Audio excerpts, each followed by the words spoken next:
Assalamualaikum warahmatullahi wabarakatuh, sir and my fellow friends. So today, this video will be about our code review on the cafe web application assigned to us. So code review. So this is our group members: Imam ABQARY, myself, Mohamed KHAIRUL AMRI, and HARIZ. So what is code review? Code review is basically the process of examining and evaluating the source code by developers and automated tools. You can use either one or you can use both to enhance your code review.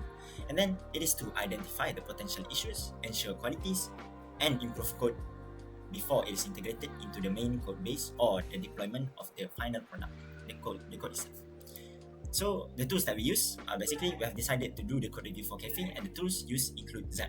ZAP or Z Attack Proxy is a widely used open source web application security testing tool.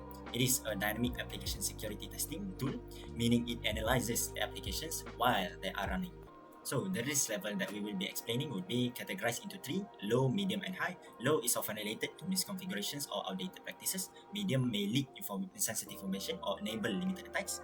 High often allows remote code execution (RCE), authentication bypass, or data theft. So now we will be looking into the vulnerability that we have identified using the ZAP tool, which is server version leaks, missing X content type options, and then cookies without HTTP only flag. So the first alert that we have used to analyze the code review, which would be the server leaks version information via server. And as we can see, it has shown the header, HTTP header, and the practical use in which the attackers use to the surface attack for the attackers would be in here. When they go to the developers tool and they look at the response header, they can identify the server. So when they know the information, it is simple. Using the exposed version, it is very easy to Google search, and it will reveal the known exploit vulnerabilities to exploit, such as over here when we simply just search the Google the server vulnerabilities, it will show SSRF attacks, memory corruption, and it will also show other known vulnerabilities such as response splitting, memory exhaustion, and so on. So the exposed version could enable the attackers to find new surface attacks on our web application.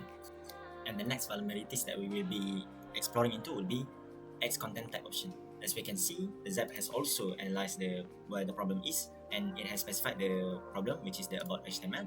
And from here, using the same developer tools, and we look into the network, after the content type text.html, there is no mention of X content type options, no sniff. And what would that mean? That without the X content types option, no sniff properties, which it makes the browser to even execute a file even if it is mislabeled like .jpeg, which could run malicious JavaScript and potentially damaging our browser.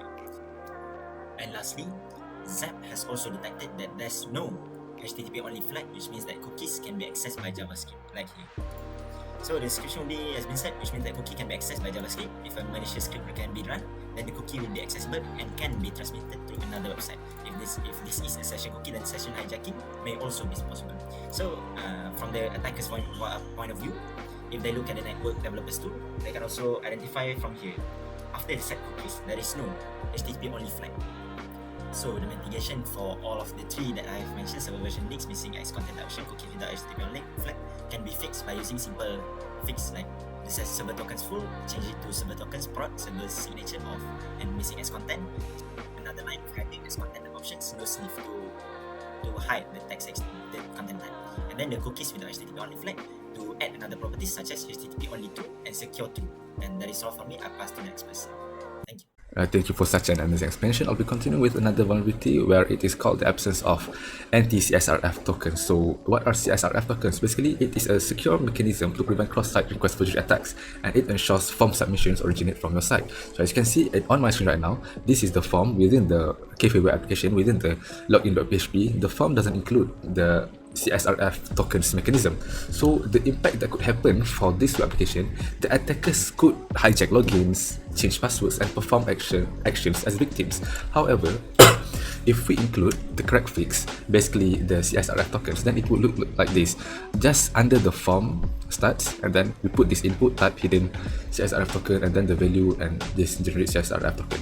This would now make the web application more secure, and it will mitigate all the attacks and vulnerability. By the way, this vulnerability is rated as medium risk. moving on, the vulnerability that exists within the web application cafe, especially this time around, it is within the index.php source code. As you can see right now, I'm showing it lacks the CSP header, which means the CSP header, which also means content security policy header, did not set, especially on top of the file, as you can see. So attackers now can inject malicious scripts, load phishing resources from external domains, and bypass XSS protections. And the impact, even worse, could happen where the sensitive data could be taken by attacker and it will be sent to the attacker control servers. So it's such a huge harm, and that makes sense when it is rated to be medium risk. So this kind of thing need to be fixed, and how to fix it is through this this implementation of the code. As you can see, on top of the code we have the header, and this is what we call the CSP header, the CSP header. And then this will increase the defense and remove the vulnerability that I've just mentioned before.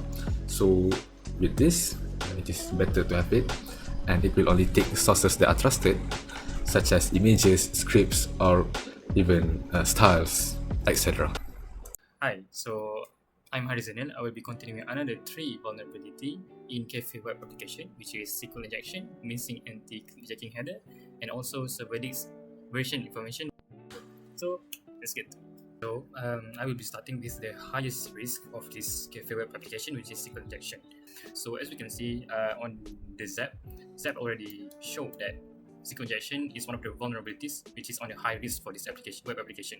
And it also has provided some of the queries or command that can be used by the attacker to inject the code into the web application itself. So these are some of the command.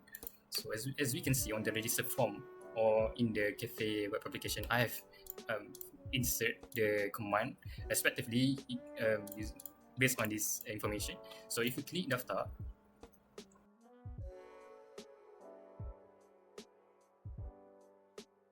alright, so you might be wondering, I am not even in the database itself.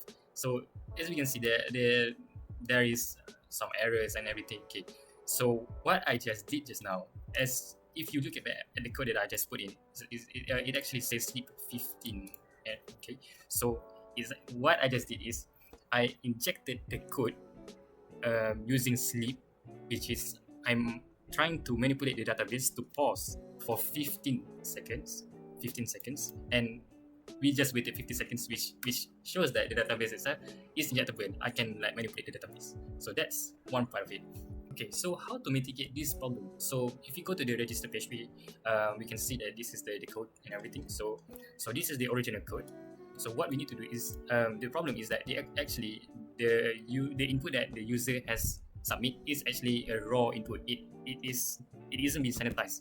So how to do that is we can insert this command right here into the original command to make it sanitized, and we can also put this command bind parameter into the original command to ensure that the value that the user put is treated as value and not as an executable code. Okay, so the next vulnerability is clickjacking. So clickjacking is actually a medium risk in this web application. So as we can see, there is a lot of part in the web application that has issues with clickjacking. So if we look at on the right side here, it says the content HTML has the missing anti-clickjacking header. So let's go to the web application and see the content. Okay, so on which part is the problem? It's right here, the map part. So how can the attacker exploit is the attacker can put an invincible iframe to trick user that if the user click on the invincible iframe, that it can redirect the user to another malicious website or maybe a dangerous site. Okay, so to mitigate this clickjacking problem, all we need to do is just put this 2 lines of code on top of the code like this, like so. So it should solve the problem for the clickjacking. So the web application here, the Cafe web application, use the older version of the JavaScript version. So as you can see, it says that this version is 3.2.1. So the latest version is actually 3.6.0. So all the developer needs to do to mitigate this issue is they just need to to change the JavaScript into the latest version. So yeah, I think that's all from me. I hope that we can give you a very clear explanation, and also I hope you guys gain new knowledge. Thank you and have a good day.